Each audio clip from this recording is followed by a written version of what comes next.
Hoy día nosotros vemos los enormes templos que tiene la iglesia evangélica diseminados por el mundo. Algunas denominaciones de iglesia verdaderamente han construido unos palacios. Hay denominaciones, hay iglesias que han invertido miles de millones de dólares en construir unos verdaderos aposentos llenos de todo lujo y donde se han incorporado las mejores tecnologías disponibles en el momento para los servicios. Ciertamente es así ahora y uno, pues la mayoría dice, pero claro, es que la iglesia tiene que adaptarse a los tiempos. No obstante esto, el modelo de la iglesia original era un modelo de humildad y de sencillez, donde el punto de reunión siempre era las casas. Aunque la palabra de Dios nos habla del templo, pues entendemos que en Jerusalén había un templo importante. En los otros lugares donde se abrieron iglesias, donde Pablo abrió iglesias, no había templos, sino que la iglesia funcionaba en la casa de alguno de los que generosamente habían puesto a disposición su hogar para que allí se celebrasen reuniones. En el capítulo 16 de la carta a los romanos leemos: le recomiendo a nuestra hermana Febe, asistente de la congregación o de la comunidad que está en Cencrea. Asistente es diaconisa, ¿no? Diaconisa.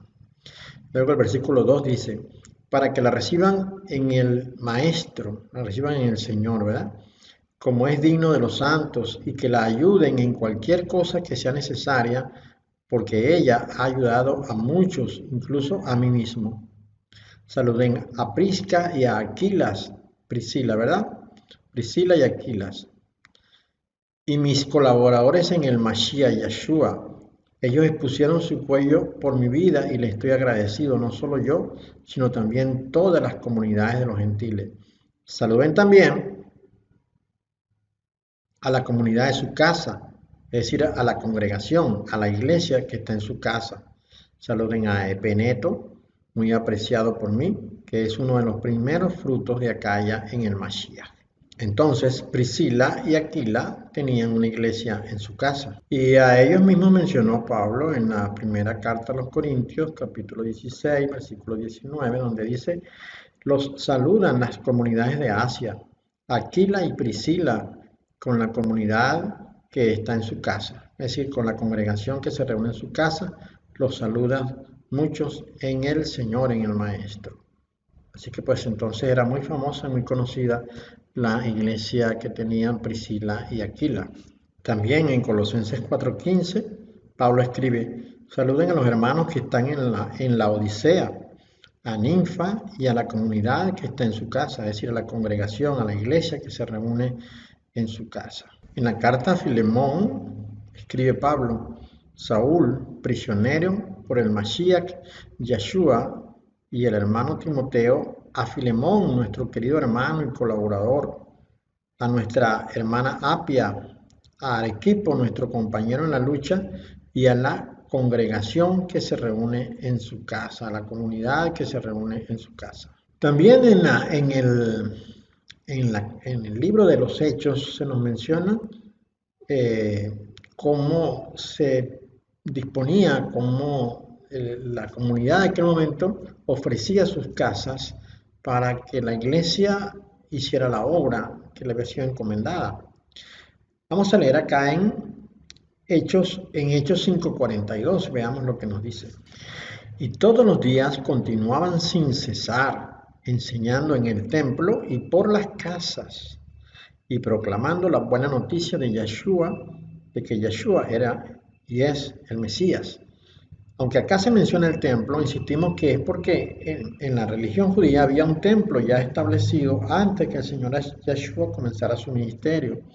Este templo luego posteriormente fue usado para el servicio de la iglesia naciente.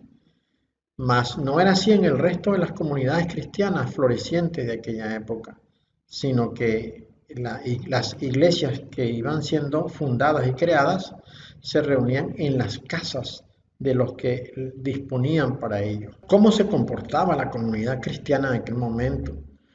Veamos acá en el libro de los Hechos, capítulo 2, vamos a leer una porción de ella. Dice, por ejemplo, acá en el 2:41 en adelante dice, así que los que aceptaron su mensaje fueron bautizados y se agregaron en ese mismo día como 3.000 personas. Y continuaban perseverando en la enseñanza de los apóstoles, en el compartir unos con otros, en el partimiento del pan y en las oraciones. Todo el mundo estaba impresionado por las muchas maravillas y señales que hacían los apóstoles. Todos los creyentes estaban unidos y tenían en común todas las cosas. Vendían sus propiedades y sus pertenencias y lo repartían entre todos según la necesidad de cada uno. Todos los días asistían unánimemente al templo, partían el pan en las casas y comían juntos con alegría y sencillez de corazón. Alababan a Yahweh y gozaban de la simpatía de todo el pueblo. Y Yahweh añadía cada día a la comunidad, es decir, a la iglesia, a los que se iban salvando. Así vemos entonces nosotros la práctica habitual de los cristianos, de la iglesia verdadera, de la iglesia original, en aquel momento, que consistía simplemente en la humildad y la sencillez. No tenían grandes lugares donde reunirse, no hacían ostentación de los lujos de su congregación, ni de la tecnología, ni de la capacidad del interlocutor, sino que ellos se reunían en las casas y entre ellos compartían no solamente la comida, lo más importante, compartían la palabra del Señor, oraban juntos, clamaban a Dios y se mantenían siempre unidos. Así debe ser la iglesia en este momento. Es necesario que la iglesia retome aquel extraordinario ejemplo que nos dio la iglesia naciente. Bien, esta ha sido una segunda parte de el tema que venimos tocando ya desde hace algún tiempo con relación a la iglesia verdadera. Creemos que este tema va a ser ampliado porque hay muchos puntos más que debemos tocar con relación a la iglesia. Por causa del tiempo, porque no queremos hacer esta exposición tan larga, vamos a cortar acá por ahora, pero prometemos seguir analizando la iglesia original y sus diferencias con la iglesia actual, porque nuestro deseo es restaurar la iglesia verdadera a sus funciones originales. Ese es nuestro propósito y nuestro deseo y creemos, de verdad, humildemente, creemos que también es el propósito de Dios que así sea. Le doy gracias por habernos escuchado todo este tiempo. Les quiero recordar que ya estamos nosotros viviendo el final de todas las cosas, que esta pandemia que está en el mundo en este momento es por causa de que los hijos de Caín han desatado la furia que, habiendo sido anunciada en diversas partes de las Sagradas Escrituras, se está cumpliendo en nuestro momento. Vienen los días más difíciles para la humanidad, cuando la maldad será desatada con gran poder y será diseminada por todo el mundo. Y es el tiempo para que aquellos que son de Dios se vuelvan a Él de corazón y crean de verdad a la palabra que nos ha sido dada. El Señor dijo que Él vendría después de la gran tribulación, no antes. Eso aparece en Mateo 24, en Marcos 13 y en Lucas 21. No se deje engañar. Crea que Dios, a pesar de las cosas horribles y terribles que usted va a ver y de la cual va a ser testigo, no se ha olvidado de nosotros, que Él nos ha dado promesa de que nos rescataría y que nosotros en este momento, cuando apenas comienzan los dolores de parto, tenemos con mucha más razón que mantenernos unidos para que cuando llegue el momento de la gran tribulación, estemos preparados anímicamente para confrontar la situación que se nos viene encima. Yeshua es el camino, es la verdad y es la vida, y es en Él en quien tenemos que creer para salvación.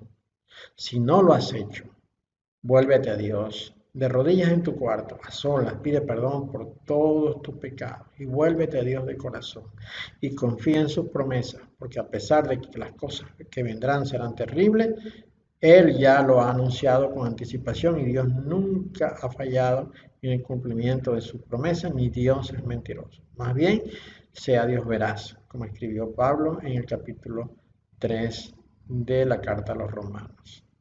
Dios te bendiga.